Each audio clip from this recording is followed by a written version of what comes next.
पर्ची वाले बाबा, एक तो बाबा बागेश्वर और दूसरे बाबा पंडोखर। जी हां, पंडोखर सरकार उर्फ संत गुरुशरण महाराज का दरबार राजधानी भोपाल में लग चुका है। ये दरबार 13 फरवरी को और 14 फरवरी को दोपहर 12 बजे से 2 बजे तक लगेगा। पंडोखर सरकार का दरबार नेहरू नगर के कलियासोत मैदान में चल रहा है। पंडित राजन महाराज, जो कि राम कथा भी कहते हैं, इसी में उनका 2 दिवसीय दिव्य दरबार लग रहा है। दिव्य दरबार, समझ रहे हैं ना? यहां आपको ज्ञान की प्राप्ति होती है, आपको बताया जाता है कि आप क्या हैं, क्या सोच रहे हैं, क्या देख रहे हैं, क्या खा रहे हैं, क्या पी रहे हैं, और आपके साथ साथ क्या होने वाला है। और अगर आपको कोई बीमारी है तो पर्ची निकालिए और आपकी बीमारी छूमंतर। तो जो मैं आपको बताने जा रहा हूं, इसे कहीं पर आप नोट भी कर लीजिए, क्योंकि यह पहला मौका है जब पंडोखर सरकार अलग से दरबार लगा रहे हैं, बल्कि रामकथा स्तर पर भी बागेश्वर धाम की तर्ज पर दरबार लगा रहे हैं।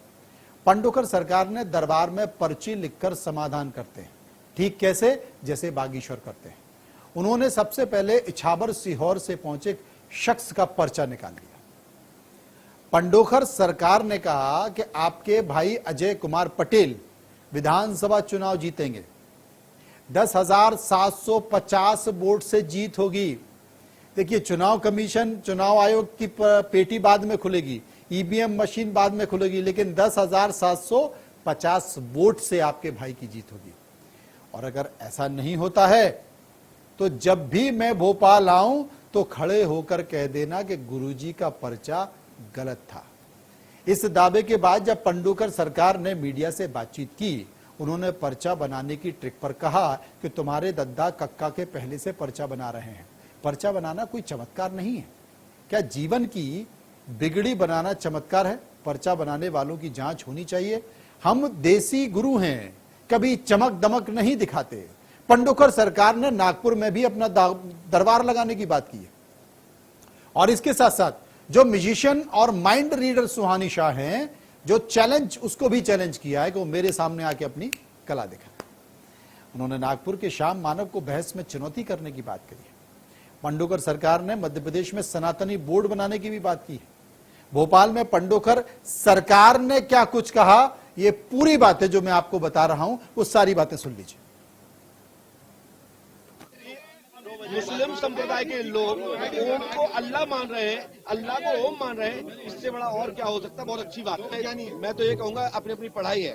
कोई साइकोलॉजिकल विद्या के माध्यम से, साइकोलॉजिकल पढ़ाई के माध्यम से बताते हैं, कुछ लोग ट्रिक के माध्यम से बता रहे हैं, कुछ पराशक्ति के माध्यम से बता रहे हैं, कुछ लोग बना ही रहे हैं। अब कैसे बन रहा है, क्या बन रहा है, कितने बन रहे हैं, ये कहा नहीं जा सकता जब तक उसका परीक्षण न किया जाए। कह रहे हैं गुरुजी, और 5 लाख रुपए की बात भी कही है। जी हाँ, बिल्कुल कहा है।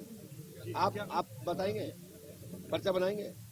आपको 11 मठ की बात हो, ठीक है, हाँ, जोशी मठ की बात हो, या फिर स्वामी प्रसाद मौर्य जी की बात हो, ये सब कल्पित बातें हैं, लोगों को ना बताने वाली बातें हैं, लोगों को उलझाने वाली बातें हैं।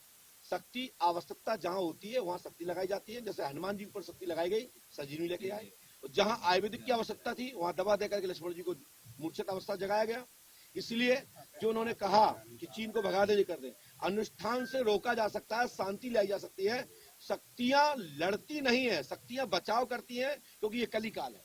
असल में पंडोखर सरकार रविवार को ही भोपाल आ गए। उनका 3 दिवसीय प्रवास था। दरबार के लिए बड़ी संख्या में श्रद्धालु पहुंच रहे थे। दरबार लगाने से एक दिन पहले पंडोखर सरकार भोपाल पहुंचे। तब पंडोखर सरकार ने कहा कि दरबारों में भूत प्रेत बाधा को लेकर पहुंचने वाले 90% लोग ड्रामा करते हैं। यदि वहां पर मुझे बुला लिया जाए तो मैं उनको बेनकाब कर दूंगा। अब अगर 90% लोग ड्रामा करते हैं तो बागेश्वर बाबा, जो कि पंडित धीरेन्द्र शास्त्री हैं, उनके दरबार में भी आपने देखा होगा कि तमाम महिलाएं झूम रही हैं, गा रही हैं, चिल्ला रही हैं। तो क्या वो भी ड्रामा है? अगर 90% ड्रामा है तो वो भी ड्रामा है। अब इस पर क्या कहेंगे? लेकिन इस पर उन्होंने जवाब नहीं दिया। अब मौका भी है और दस्तूर भी है, लगे हाथ इस अंधविश्वास से पर्दा भी उठा दीजिए। ये तमाम सारी बातें हैं, क्योंकि लगे हाथ इस अंधविश्वास से पर्दा भी उठा दीजिए।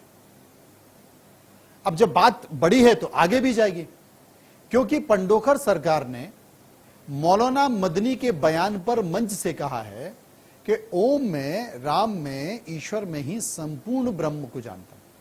वे स्वीकार कर रहे हैं, ये अच्छी बात है। मुस्लिम संप्रदाय के लोग ओम को अल्लाह मान रहे हैं। ये कौन कह रहा है? ये पंडोकर सरकार कह रहे हैं। और अल्लाह को ओम मान रहे हैं, इसमें बड़ा और क्या हो सकता है? ये बहुत अच्छी बात है। साथ ही पंडोकर सरकार ने चमत्कार पर माइंड रीडर सुहानी शाह, आपने देखा होगा कि लड़की है जो ठीक वैसे ही पर्चा निकालती है जैसे पंडित धीरेन्द्र शास्त्री यानी कि बाबा बागेश्वर निकालते हैं, जैसे कि पंडोकर सरकार निकालते हैं। वो भी ऐसे ही माइंड रीड करती है, वो भी पर्चा निकालती है।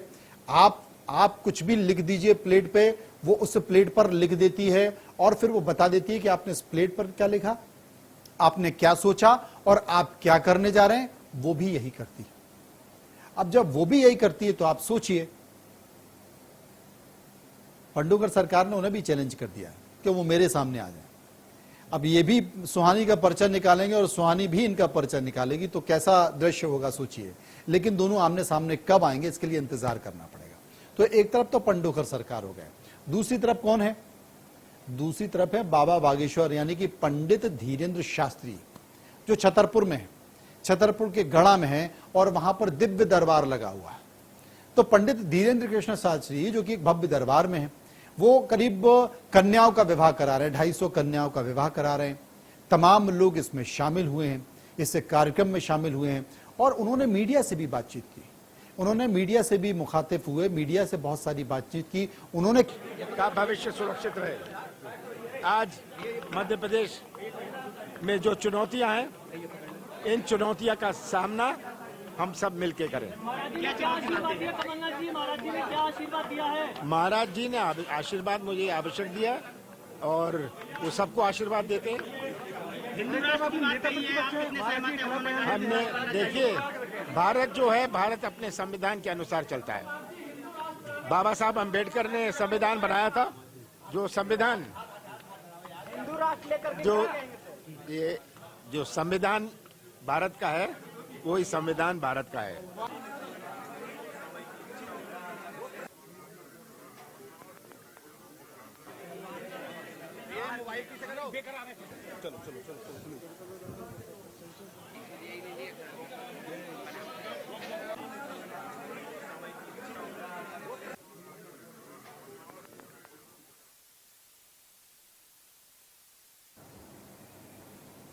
तो बागेश्वर धाम में जो खास बात यह रही कि कांग्रेस जो अब तक सवाल उठाती रही पंडित धीरेन्द्र शास्त्री पर, आपको याद होगा नेता प्रतिपक्ष गोविंद सिंह बहुत सारे सवाल जवाब उठाते रहे, वो उन्हें फर्जी बताते रहे और ये बताते रहे कि किस तरीके से यह अंधविश्वास है। लेकिन आज जब कमलनाथ बागेश्वर धाम यानी कि पंडित धीरेन्द्र शास्त्री के कार्यक्रम में पहुंचे तो हर कांग्रेसी आश्चर्यचकित था और कमलनाथ ने संकेत भी दे दिए कि अगर धर्म का काम धर्म के से जुड़े संत नहीं करेंगे तो कौन करेगा। यानी कि संकेत साफ है कि वो बीजेपी को कोई भी मौका कांग्रेस के खिलाफ देना नहीं चाहते। वो जानते हैं कि अगर संत या धर्म से जुड़ी हुई चीजों को लेकर अगर थोड़ी सी भी नेगेटिविटी होगी तो बीजेपी इसका फायदा उठा लेगी और इसलिए आज वो बागेश्वर धाम पहुंचे। हालांकि मौके का फायदा उठाकर बीडी शर्मा ने सवाल उठा दिया। बीडी शर्मा ने साफ तौर पर यह कह दिया कि अगर कमलनाथ वहां पर पहुंचे हैं, बागेश्वर धाम पहुंचे, तो हम उनका स्वागत करते हैं।